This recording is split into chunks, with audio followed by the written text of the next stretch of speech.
All right, thank you all for coming. What I'm going to speak about this evening is a contribution to the wider field of study, which I've been kind of associated with as part of a collaboration on the visual culture of the Great Famine in Ireland, 1845 to 1850.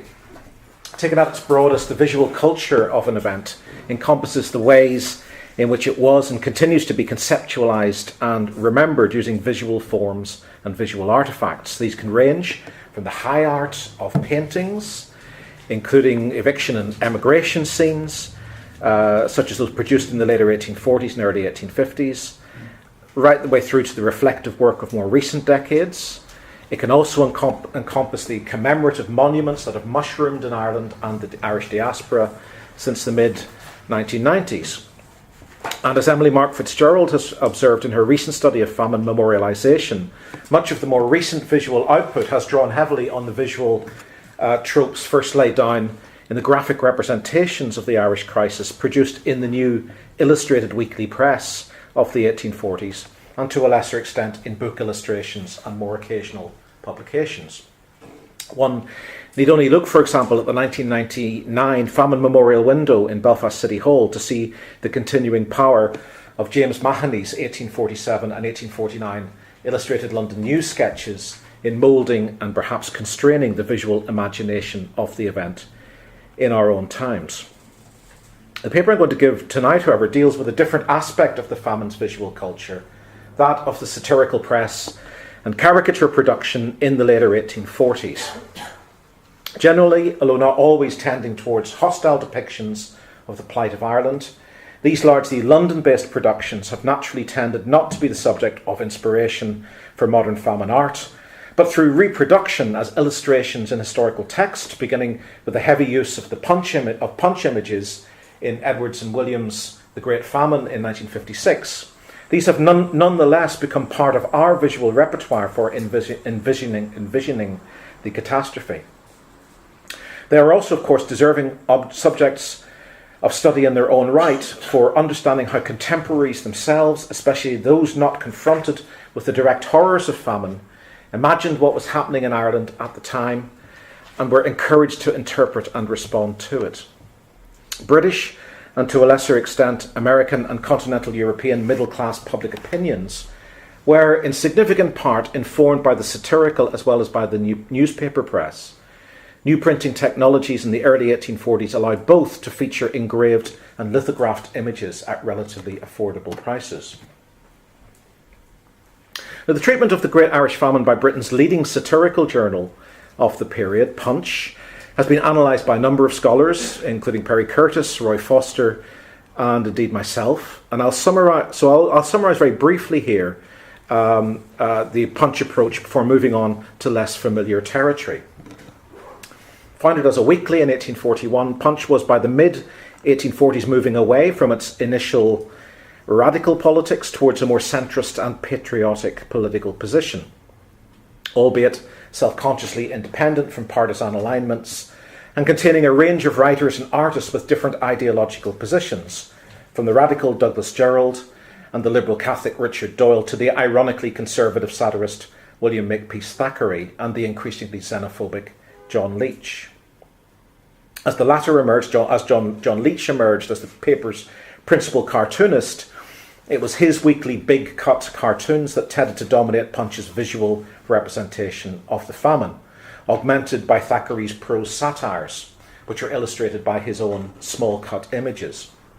The visceral hostility of Leach to Irish nationalists, from O'Connell to the Young Irelanders, and towards what he regarded as an inherently violent and ungrateful Irish peasantry more generally, and his deployment of Simeonising and thus dehumanising visual tropes to embody both is well known and needs little elaboration here. And I put these representations of Punch's, Leach's oeuvre in Punch up really as representations.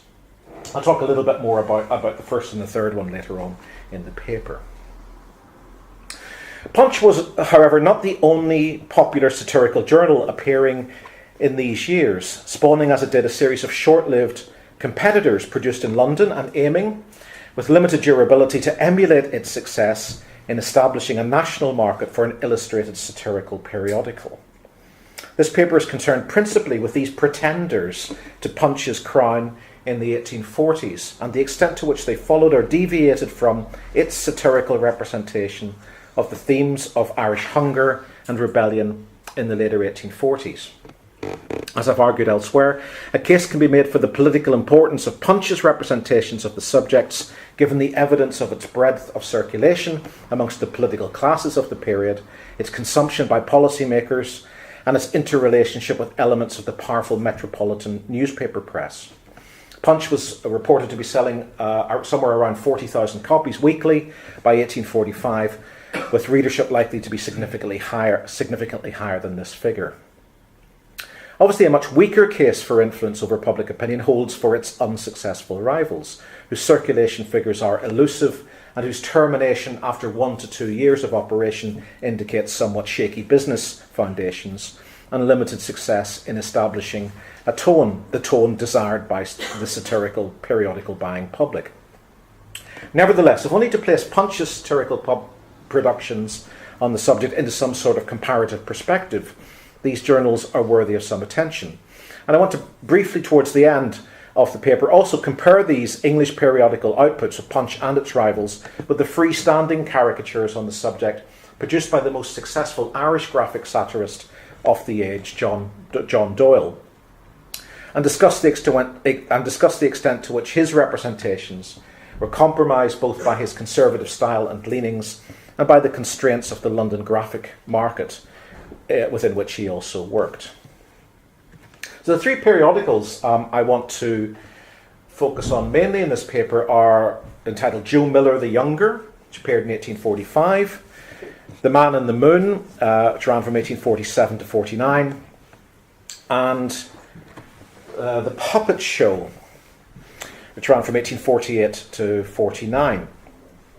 And I also give some attention, very briefly, to some outlying publications, including the Montreal-based Punch in Canada, a colonial emulator, which first appeared in 1849.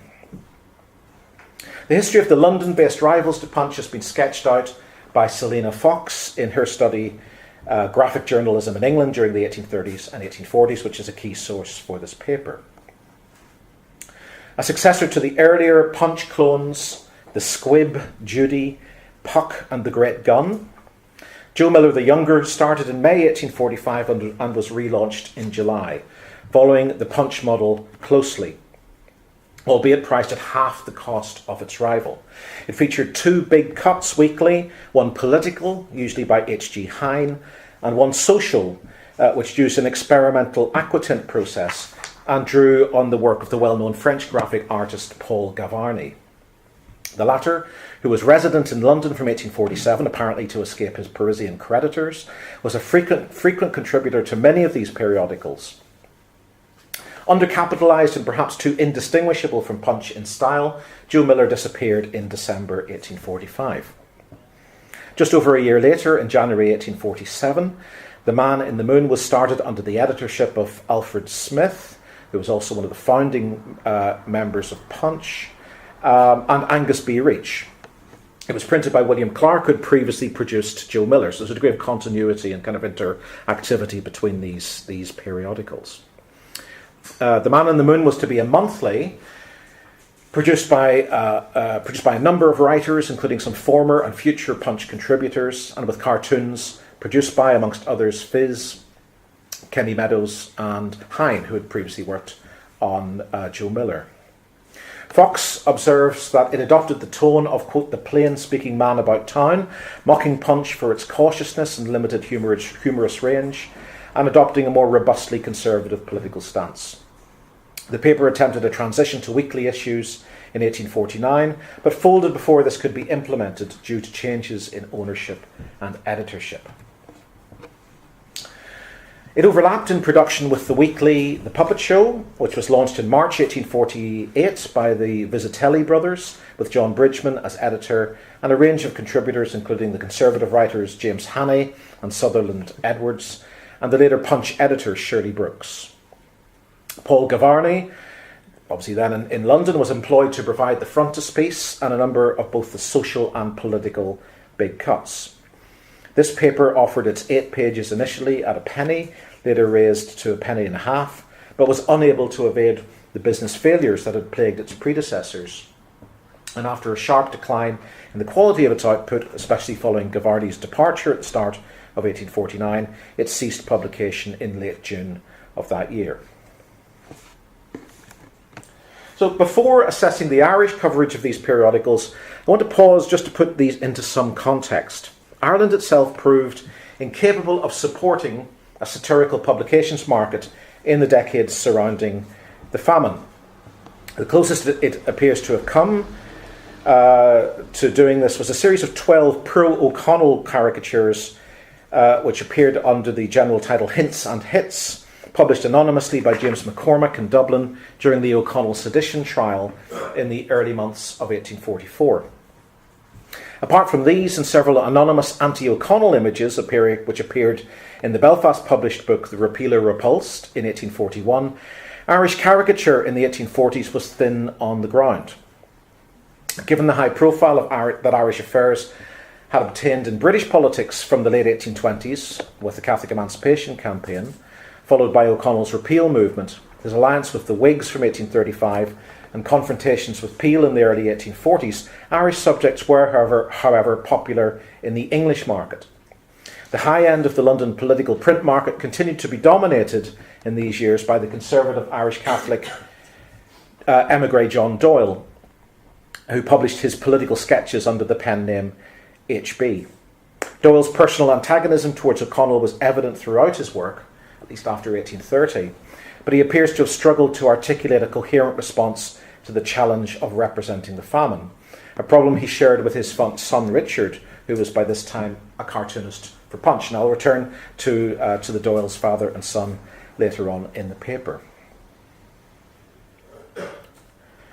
Apart from the late political sketches, non-periodical caricatures relating to the Great Famine appear rare. One exception, which is catalogued as dating from 1847 in the British Museum's print collection, but with no independent verification or publication information available, is this print entitled Servants of the Lord, rendering an account of their stewardship during the Great Famine of 1847. I've been able to find out very little information about this print, but as I say, it is catalogued by the British Museum as being produced in 1847. This image very unusually offers a savage attack on the continuing fiscal privileges of the established Church of Ireland, whose wigged and cassocked clergy feast below the altar of Mammon with the associated vices of drunkenness, debauchery and hunting, presided over by Satan, riding a fat bullock suspended from a candelabra of illuminated skulls, clutching the livestock and breadstuffs produce of the Irish land, while beneath the floor lie a mass of emaciated corpses, helpfully labelled deaths by starvation. Now this print may date from a later period. It's impossible to tell from internal information, and it may refer only retrospectively to 1847. But it's unusual in the period for the visceral anger it displays over the theme of starvation in the midst of plenty. Now, this is a common trope of Irish nationalist famine narrative of the time and subsequently, but its intense anti-establishmentarianism might suggest an Irish Catholic origin. But it's perhaps more likely that this is a product of an English radical and nonconformist anti-clericalism, possibly connected with the Chartist revival of the later 1840s, and indeed its survival in the British Museum and not in any Irish repository may be circumstantial evidence for an English point of origin. The commentaries on Ireland in Punch and its rival journals in the period tended to lack the Swiftian savage indignation displayed in this sole print. This might be understandable in the case of Joe Miller, whose run straddled the first manifestation of the potato blight in autumn 1845, but which folded before the famine's full effects became manifest. Like its model, antagonism towards the form of Irish nationalism represented by Daniel O'Connell was a stock in trade and seemingly a requirement for the bourgeois metropolitan public audience it was targeting. Joe Miller's Big Cut, main cartoon of the 7th of June 1845, celebrated rather prematurely, as it turned out, the victory won by Peel and Wellington over their Irish opponent through the passage of the Maynooth Grant, which the cartoonist, presumably H.G. Hine in this case, suggested would at least temporarily pinion the Irish leader through depriving him of respectable Catholic support, although at the same time giving Wellington the aside that his Irish tail, that O'Connell's Irish tail, that is the Repeal Party, was still too tough to cut off. The paper returned to O'Connell frequently in the following months in squibs, verses, and as a walk-on character in a range of political cartoons. As with Punch, his principal persona was that of the jolly old beggarman, humbugging the impoverished Irish poor for money in the form of the repeal rent, and possibly in league with the French to undermine English interests. At the same time, the literary pretensions of the Young Ireland Romantics and the atavistic prejudices of Irish Orangemen were also mocked in squibs in the paper. Joe Miller had relatively little to say on the subject of the first appearance of the potato blight in autumn 1845, apart from a punning account of, quote, a frightful increase of the endemic amongst the potatoes in London in mid-November, and a rather sub-HB Big Cut depicting the pilgrimage of the people to Downing Street for bread, which I put up on the screen, in which a suppliant O'Connell appears before the Prime Minister Peel in the guise of an Egyptian pharaoh, his begging entreaties supported by a crowd featuring the Whig leader Lord John Russell, now a convert to free trade in corn, and possibly also the Anti-Corn Law League leader Richard Cobden. And this response in Joe Miller might be compared thematically to some other images of the time. The Minister's Dream, an unusual editorial cartoon in the Pictorial Times, a paper which sought to rival the Illustrated London News as a source of illustrated reportage, but here depicted the Prime Minister as enduring a nightmare over corn law repeal under threats posed by a spectral O'Connell, depicted preserving his repeal rent loot, and by Catholic clerical and agrarian unrest in Ireland. Now, it might be compared also with Punch's more forthright Rint versus Potatoes of the 15th of November 1845, which offered a moralising critique of O'Connell's avarice and pride as the root causes of the incipient Irish hunger crisis and the destitution of the peasantry. The launch of The Man in the Moon, the second of the papers I'm going to look at, in January 1847 coincided with the nadir of the Irish famine crisis. More prosy and less overtly party political in its preoccupations than Punch or Joe Miller, the new paper nevertheless took up some stock themes in its construction of the Irish problem. A narrative series featured in its early issues offered a counterfactual history of Ireland after the repeal, with O'Connell now crowned as a ludicrous king, conducted home in his state coach, vamped up from an old sheriff's carriage, bought cheap out of the rent, and emblazoned with the new Royal Irish arms, consisting of a harp gules, a dodine or a lumper couchant, and a shillelagh rampant.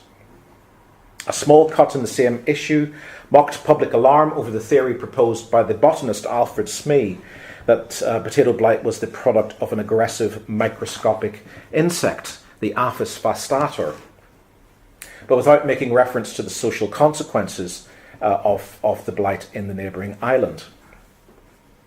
Smee's theory was not taken seriously by most professional scientists at the time, but appears to have provided some amusement to metropolitan wits.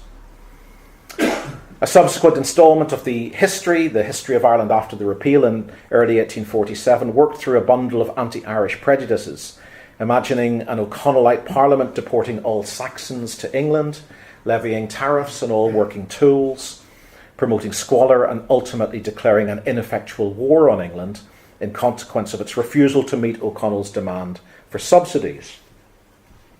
And I quote, "His Majesty wrote a polite and modest address to the people of England, in which he inquired whether that magnanimous nation would contemplate unmoved a sister people dying of hunger, concluding by stating in interrogative form he supposed that Great Britain didn't happen to have such a thing as 10 millions about her. This heavy-handed criticism of government grants for Irish famine relief coincided with national appeals for British charitable assistance to Ireland.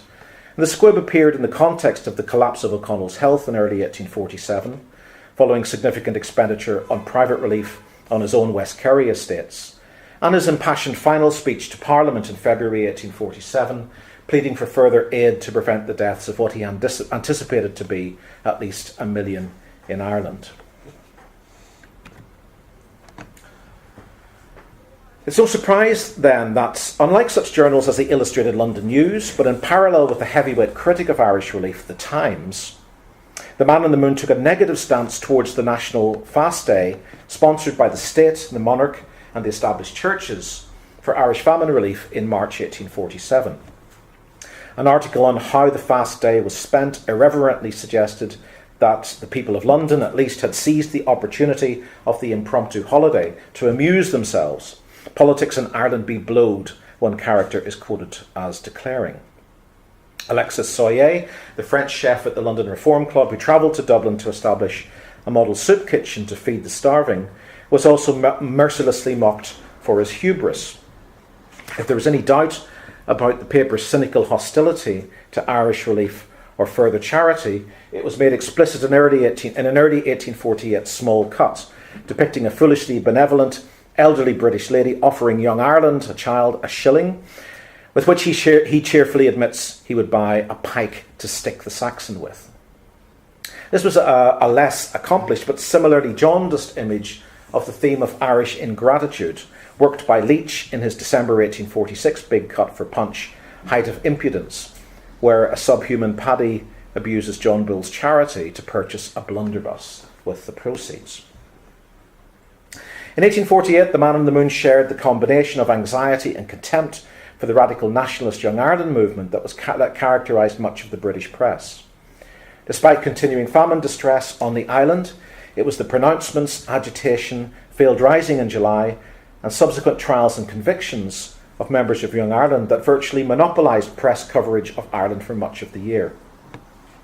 For this paper, Young Ireland was essentially an ultra-violent cult, and the collapse of the Ballingarry Rising gave rise to a prose series on Irish promise versus Irish performance that heaped triumphant scorn on the abortive revolution, and a rather puerile small cut depicting the convicted radical John Mitchell imprisoned on Spike Island, the transit prison for transportees, a transit prison for transportees in Cork Harbour, which is now rather bizarrely apparently the world's #1 tourist attraction. Close attention was paid to minor, if outspoken manifestations of radical nationalism, including parodies of Thomas Davis's romanticising patriotic verse, as well as James Fintan Lawler and John Martin's Irish Felon newspaper, which survived for only a few issues in May-June 1848. This was going out of the way to take offence and to respond to it. If the Man in the Moon's attitude towards Young Irelanders was on a par with its equally visceral hostility to both British Chartism and the leaders of the 1848 French Revolution, it chose to ignore completely the changing nature of the social crisis in Ireland, which from 1848 became one dominated by a massive upsurge in clearances of estates of surplus population and the collapse of the Irish poor law system due to massive overcrowding and local union bankruptcies. Its only commentary on this situation was a cynical small cut in autumn 1848, claiming that the diffusion of Young Ireland principles had seduced the tenantry into a state of well-fed oriental languor, insolently refusing just landlord demands for rent with casual threats of violence. Moving on to the third newspaper then, The Puppet Show. This emerged in March 1848 as a weekly rival to Punch and to The Man in the Moon. Seeking to assert a claim for its artistic superiority, in its second issue, it boasted that claims of other London printers to work produced by Paul Gavarni were false, as it was as the only work he was doing in England was for itself, The Puppet Show, and for the Illustrated London News. And so there's a tremendous pride that Gavarni is the lead artist for this publication. Much higher in graphic quality than The Man in the Moon, It nevertheless shared much of the latter's political perspectives. From the outset, it identified the Young Irelanders as a prime target for both squibs and caricatures. His second issue demanded that the Irish peasantry renounce John Mitchell's treason and arm themselves immediately with the spade, the rake, or the plough, and that they will commence a most tremendous attack on all the dunghills within their reach, that every man procure ammunition such as soap and water, and repudiate the union with the family hog. Perhaps surprisingly, this cynical sermon on self-improvement was reprinted verbatim and without comment in the Clare Journal. In addition to filth and idleness, ingratitude was, according to the puppet show, the third Irish characteristic that had been promoted by the nationalist movement, and which had taught the people to, quote, to curse the kindly hand that fed, the Saxon hand that, when millions starved, provided them with bread. It followed that, for all the paper's criticisms of Lord John Russell's government, Lord Lieutenant Clarendon, as you can see here on the left, depicted as the embodiment of British authority in Ireland in the guise of a metropolitan policeman, not in the uniform of the Irish Constabulary, must be supported in his efforts to repress sedition. Internal divisions within Irish nationalism, manifested in the Old Ireland, Young Ireland riot in Limerick in May 1848, would be soundly pilloried in mock heroic form. On the right-hand side here, the latter conveniently labelled as a parody of Mulready's 1822 painting, The Convalescent from Waterloo. The satirical form of parodying paintings was had already been widely used by John Doyle, amongst others, in the early 19th century. Given the levels of political anxiety suggested by the puppet show's almost obsessive coverage of Young Ireland activities in spring 1848, it's hardly surprising that it should have welcomed, in the high-profile form of its weekly Big Cut, the deployment of state coercion, first against John Mitchell in his conviction by a special commission in May, and then in the shape of the Treason Felony Act used against the Irish Confederacy as a whole. On the 12th of August 1848, the brief rebellion in Tipperary now safely crushed, Clarendon and Russell are depicted as doctor and nurse, successful in first having sedated and then straitjacketed the Simeonized and murderous patient. The puppet show was less impressed by the Prime Minister's September 1848 visit to Dublin, a vain attempt to restore Russell's sullied political reputation as a friend of Ireland, and to identify potential ameliorative measures as counterweights to coercion and the continued social distress and overwhelming pressure on the Irish poor law. To the paper in its cut, Paddy, Will You Take Me Now?, this amounted simply to a counterproductive demonstration of British weakness in the face of resurgent and atavistic Irish peasant violence, an act of appeasement undermining the previous good work emphasised by the Prime Minister's diminutive stature. An accompanying squib predicted that, rather than learn the real state of Ireland, he would return having learnt nothing but the state of Lord Clarendon's kitchen, while a later report suggested he might even be conniving with the rebels through his own political weakness. The prolonged trials of the Young Ireland rebels kept the issue at the forefront of press attention, and hence heavily represented in puppet show caricaturing. The gentlemanly Protestant leader of the rising, William Smith O'Brien, was a favourite target. I'm sorry, I've gone too far. In Will o' the Wisp, on the right here, published on the 19th of August 1848, he's depicted having blundered into the swamp of rebellion, lured by a spirit of ambition and ancestral pride. Utilising the metaphor of the magic lantern slide's dissolving views on the 30th of September,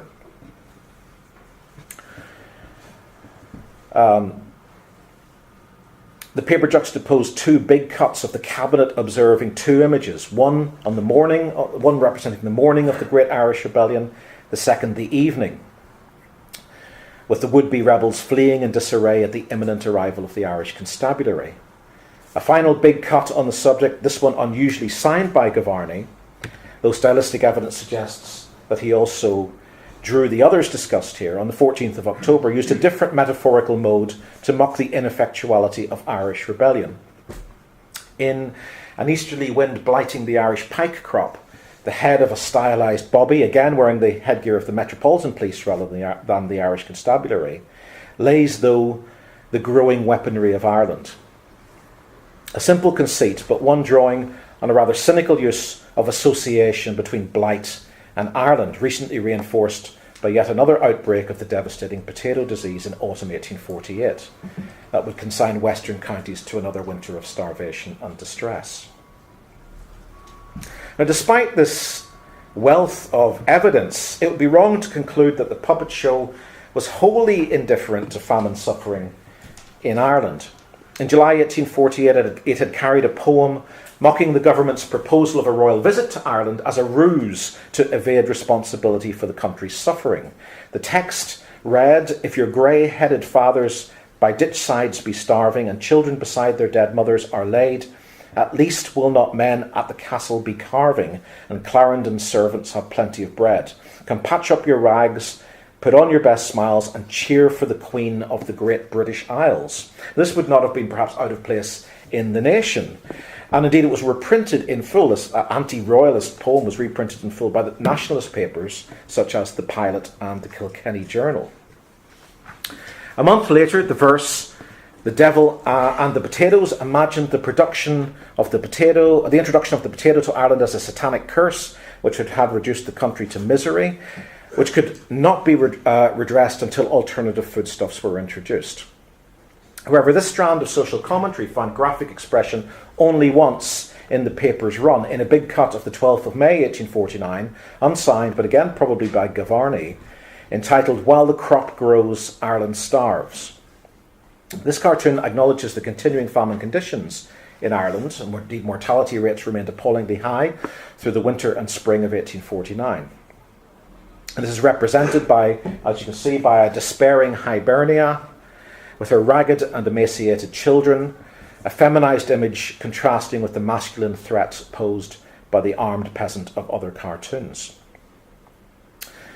In this cartoon, Russell now sows his rate and aid scheme for funding additional aid to the West, and the now opposition leader Robert Peel his much vaunted plantation scheme, announced in several speeches in spring 1849.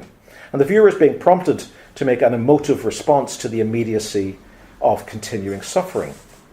And the image may owe something to Richard Doyle's, that is John Doyle's son, who drew the cut Unionist Strength in Punch, which is on the right-hand side here, which was published in October 1846. And again, there are kind of similarities between the representation of this kind of starving Irish families on the right-hand side, and the kind of intervention of the representatives of Britain, in this case the Prime Minister, and the opposition leader, in this case John Bull, on the left-hand side. The images, the puppet show image is unusually arresting, especially in 1849, but it represented only a shallow and ephemeral element in the paper's representation of Ireland. And indeed, it should be noted, and I'll talk about this a little bit later in greater detail, it should be noted that the fiscal burden of the rate and aid, which is the text makes clear is the newspaper's favoured response to the Irish problem. The fiscal burden of the rate and aid scheme would be borne not by English taxpayers, but by the landowners and ratepayers of the recovering east and north of Ireland itself. And indeed, if the puppet show had a consistent political position at all, it was to support the financial reform proposals associated with the middle-class radical Richard Cobden, and to demand an immediate curb to the beggary of vested interests in British society, in essence acting as a mouthpiece for bourgeois tax-cutting populism. Cobden's moral force reformism, this is Fergus O'Connor, the leader of Chartism here, blowing on John Bull, making him sort of wrap himself even further in his protective clothes, whereas the son of Richard Cobden is bringing John Bull to a much more favourable political reaction. So the contrast between physical force and moral force within British politics is manifested here. Cobden's moral force reformism would bring relief to a John Bull grossly overburdened with unnecessary taxation, and finally end the begging nuisance, which is the cartoon on the right-hand side, indulged by aristocratic politicians such as Lord John Russell is supporting the various burdens on the British taxpayer here and demanding that John Bull continue to pay for them. And noticeably the cartoon associated with the latter, that is the unreasonable burdens, Prince Albert, the foreign prince, with his expensive newfangled schemes, aristocratic sinecurists and episcopal whingers, alongside the unmistakable physique of a Simeonized Paddy. Just here, so we have, alongside the bishops, we have the cost of Irish relief as the unreasonable charges placed upon the British taxpayer. At the same time, the paper was pouring out squibs widely reprinted in the newspaper press, such as that concerning an escaped lunatic so defined by his belief that the funds voted for Ireland went to the poor. Following on directly from this, it joined the bandwagon of public opinion denouncing Russell's belated and miserly grant of an additional £50,000 aid to the bankrupt Irish Western Unions in early 1849. In a cartoon that bore an uncanny resemblance to one by Leach in Punch, which used exactly the same metaphor and which appeared on the same day, the modern Sinbad represented Paddy now as a demonic encumbrance on the overburdened John Bull, a free rider on misplaced English benevolence. Russell's attempts to oblige the Irish MPs, which is the cartoon on the right-hand side, to agree a plan of self-taxation as a condition to further assistance was likened to attempting to assuage a pack of wild dogs. Ultimately, then, it was Ireland's failure to help itself that lay at the root of its malaise, a failure based on a culture of idleness and an easy resort to the seduction of unprincipled and violent demagogues. This is kind of by way of a brief aside. Sorry.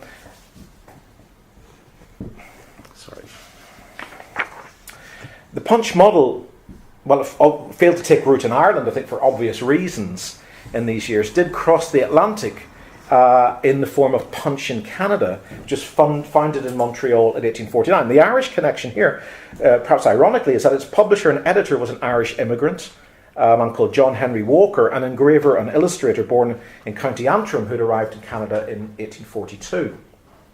Walker's principal concern was with the foibles and local politics of the colonial society in which he found himself. But he did produce, or rather publish, one big cut in his own journal, Punch in Canada, that dealt indirectly with the Irish famine. The bulk of the famine refugee immigration to Canada was in the spring and summer, and indeed into the autumn of 1847. But in 1849 he published a cartoon entitled A Probable Contingency, which depicted two Irish immigrants, obviously Irish from the kind of broken English that they speak to each other. One of whom is articulating, contemplating re-emigration to Ireland rather than being drawn into the morass of local politics. So there's a kind of criticism here of the kind of famine Irish already being kind of acculturated into Canadian society to the extent that one, according to the satire anyways, is on the verge of being elected to the provincial assembly. It's so corrupt that he wants to go back to Ireland to escape from that corruption. So it's not very funny, but this is what Canadian humour was like in 1849. So what can be said about the impact of these short-lived rivals to Punch? Despite their short lifespans, they seem to have had some influence on the wider public culture. The puppet show, for example, was praised, especially for the quality of its images, by a number of British and Irish provincial newspapers, and many more extracted short extracts or satirical verse for inclusion in their own columns. So even though it has nowhere near, these papers have nowhere near the same impact of Punch, they're still obviously being read in certainly parts of provincial Ireland, and they're being sort of filleted for copy by Irish provincial newspapers. The Tuam Herald, a conservative paper in one of the worst hit famine counties, commented in April 1848 that the puppet show offered a few hours pleasant reading for 1 penny. Even nationalist papers such as the Pilot and the Tipperary Vindicator carried copy from it. In essence, however, the coverage of Ireland in these papers differed little from that in Punch, catering as all did to the presumed prejudices of a metropolitan middle-class market. And despite occasional flashes of sympathy, usually accompanied by some overt or implied criticism of British ministers, the dominant line was xenophobic, moralistic, and distancing. Now, I want to finish this paper by looking briefly at another response within the visual culture of the 1840s, and that is the response of to the famine of John Doyle, drawing as H.B. in the final years of his active life as a political caricaturist. His political sketches series had been appearing, published by James Maclean in London in batches during the parliamentary session since 1829, with over 900 individual prints appearing by the late 1840s. These were much more expensive than the new satirical press. Each print by John Doyle would cost 2 shillings in its uncoloured form, double that in its coloured form. So these were being purchased by a more refined upper class and highly educated readership, although also perhaps consumed more widely through display in print shop windows and through discussion in the newspapers. Doyle's response to the famine was hampered both by the constraints of this market and his elusive and often allegorical style, which did not lend itself to the representation of trauma.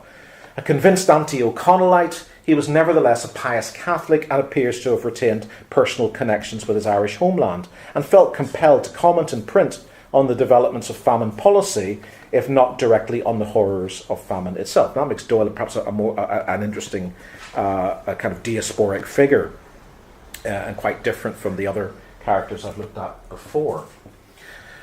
But despite his previous record in the 1830s of propagating a strongly negative stereotype of Lord John Russell as a weak minister unable to resist the bullying influence of O'Connell, Doyle's portrayal of his policy as the new Prime Minister from July 1846 was, at least to begin with, surprisingly benevolent, at least until Doyle came out of retirement in 1851 with one last political sketch to mock Russell's adherence to the anti-Catholic campaign got up against the so-called papal aggression.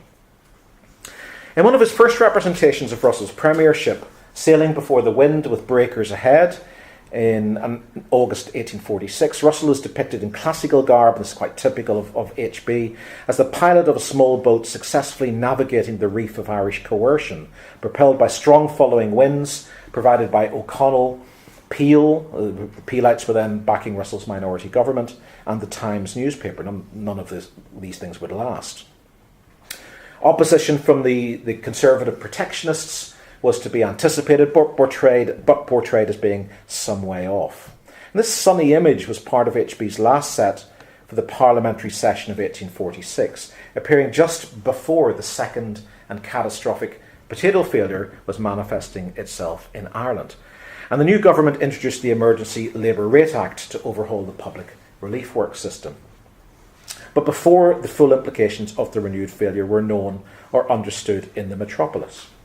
When Doyle returned to the political sketches as Parliament reassembled for a new session in late January 1847, the full weight of the crisis had fallen on the island and was now dominating Westminster business. Perhaps surprisingly, H.B.'s continuing confidence in Russell's management of the Irish situation appears to be evident in number 878, a new way to drive over an old road, that's the one on the right here, now alas sadly out of order. Here Russell is the self-assured driver of the Irish jaunting car of public policy, steering it adroitly, you can see the details here, steering it adroitly, or so it appears, along the road between the parallel ruts of Irish improvidence on one side and English prejudice on the other. His parliamentary passengers, the protectionist conservatives Lord George Bentinck and Robert Inglis, praise his driving by declaring how nicely he avoids the ruts on both sides of the road. We must step down and assist him the next hill we come to. Although ominously, Bentinck suggests that railroads might be better for such uphill work. This image appeared in the context of Russell's announcement on the 25th of January 1847 of a new government scheme of temporary relief to meet distress through gratuitous outdoor relief in cooked food provided through a network of soup kitchens, with further loans for seed distribution and the waiving of half the debt on the failing public works system. So I think Doyle is kind of presenting Russell's policy, which appears to him to be suitable and benevolent, as a kind of cross-party, as something that deserves cross-party support at this point. This is not to last. The parliamentary consensus on Irish policy soon collapsed. In March 1847, Lord George Bentinck introduced his Irish Railways Bill. These are rather absurd images. I'll explain why they're so absurd in just a minute. I'll try to anyway. In March 1847, Bentinck introduced his Irish Railways Bill as an alternative to the government's reliance on non-reproductive works, private charity and the stalled emergency food relief scheme. Bentinck's bill attracted support from many observers in both countries, frustrated at the apparent negativity and penal aspects of government policy, but was opposed by both the administration and the remaining followers of Robert Peel as a subsidy to both the British railway lobby and to the Irish landed interest, as much of the funding would go to the latter in the form of land purchase payments.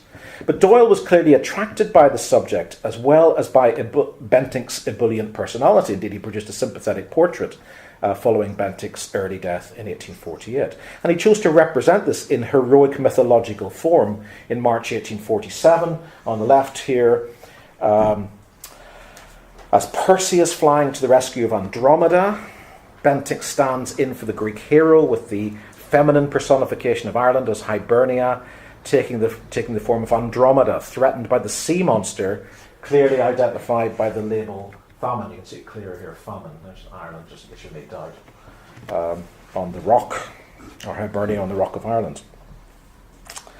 Not satisfied with a single commentary on this theme, Doyle produced a second version, the Centaur Nessus carrying off Deianira, which was based loosely on a painting in the Louvre by Guido Reni. And here Bentinck is depicted as Nessus carrying off across the river Deianira, stroke Hibernia, holding her by a bond labelled Railways, from her husband Hercules, an unlikely Lord John Russell over there in the back. So a kind of mock heroic kind of form of representation. Bentinck's failure is presaged by both the narrative of the myth. Hercules in the myth shoots Nessus dead, gets his comeuppance ultimately.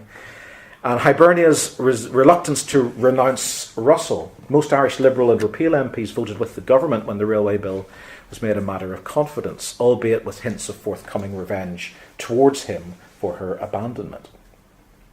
Turning to yet another myth to illustrate Bentinck's defeat, in March 1847, HB has the Fates, represented with the faces of the former and current Whig Chancellors of the Exchequer, Francis Baring and Charles Wood, and the former Conservative Chancellor Henry Goulburn, shown indifferently cutting the thread of Bentinck's railway bill, and hence destroying a potential lifeline for famished Ireland.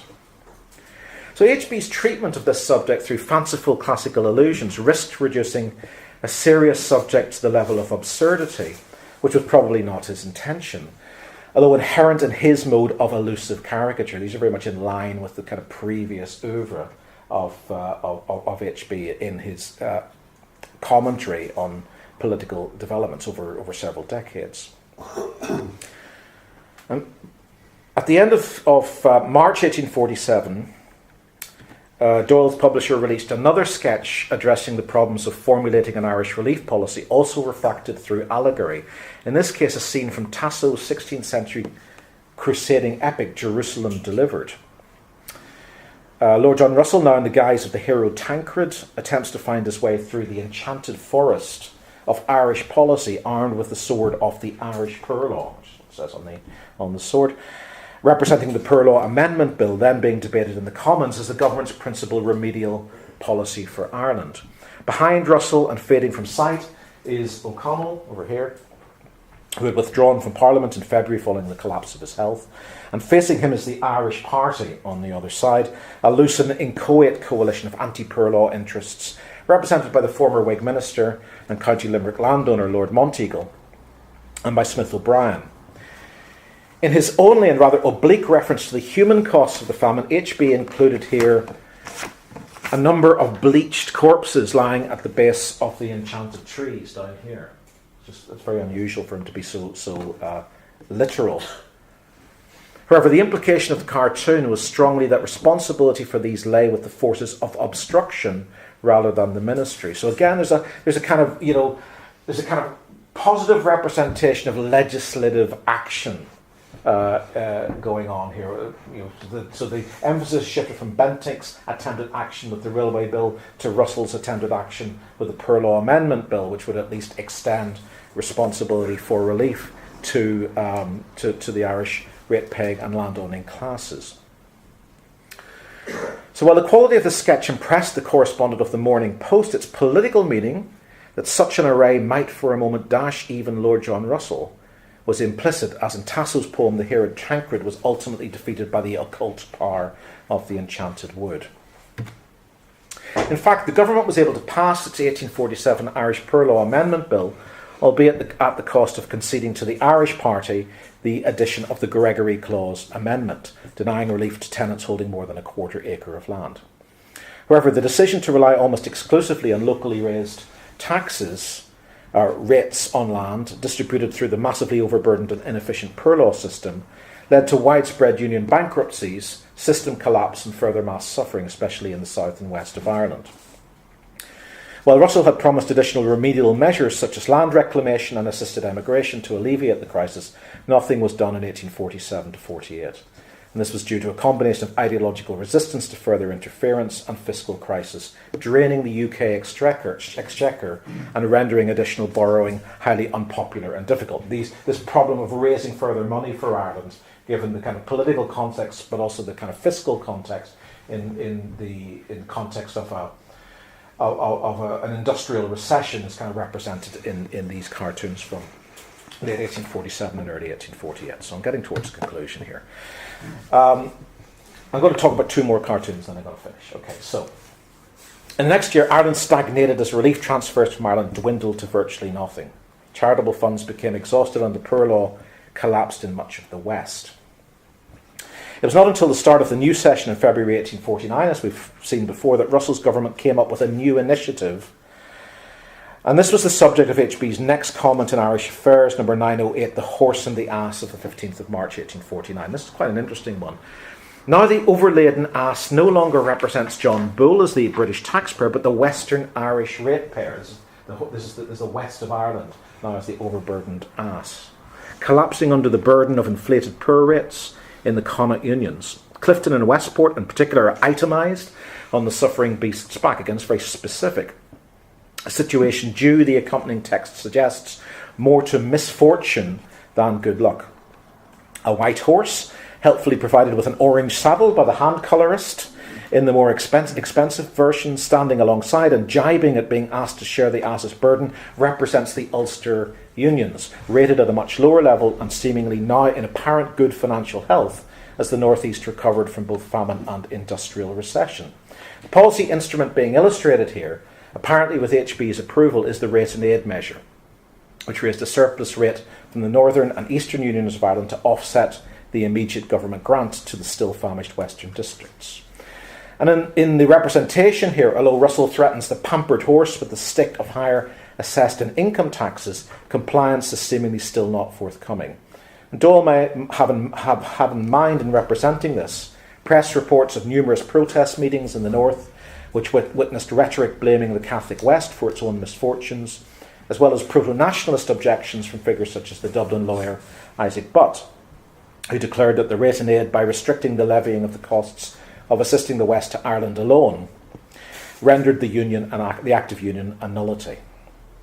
Doyle appears to have had little sympathy for either Ulster separatism or the incipient Home Rule politics of Butt, and to have accepted, at least temporarily, Russell's argument for a rate and aid as an essential intervention. On to the last cartoon. However, the rate and aid, once passed and implemented, turned out to offer little more than a sticking plaster to the gaping wound of Irish distress. By early 1849, it seemed that Doyle, in common with many observers, continued to hope for a more sweeping remedial initiative that would offer brighter prospects to the devastated country. Rather surprisingly, given his previous indifference to such schemes, it was Robert Peel who, in parliamentary speeches in March 1849, called for a new plantation to attract the necessary investment to the west of Ireland under the direction of a supervising commission in Connaught. And this is the subject of the last HB sketch to address the crisis in Ireland, simply titled The Irish Problem, of the 19th of March 1849. It was accompanied by a Latin epigram observing that the peasant sits waiting until the river shall have passed away. And again, the emphasis here is on the need for legislative activism by the state.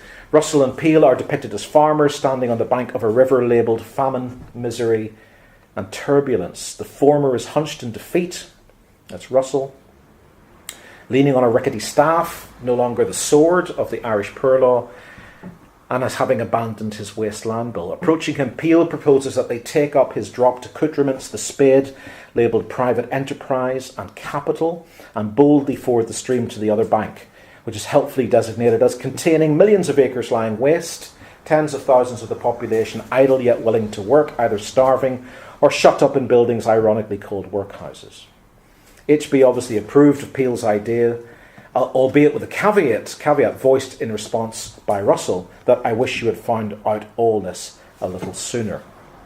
So in conclusion then, in April 1848 the Morning Post declared that HB, and HB's identity was not universally known at this point, declared that HB is essentially English, that there is no doubt of that. But this time the identity of the artist was known in the political world, but not universally amongst the reading public. But if the Post's correspondence was wrong as to the national origin of the artist, it was a reasonable deduction to make on the grounds of the political orientation and sensibilities of the political sketches. Or was it? Doyle's long residence in London, as well as his personal politics, had distanced him from the O'Connellite leanings of most of his middle-class Catholic counterparts in Ireland, especially after the grant of Catholic emancipation in 1829.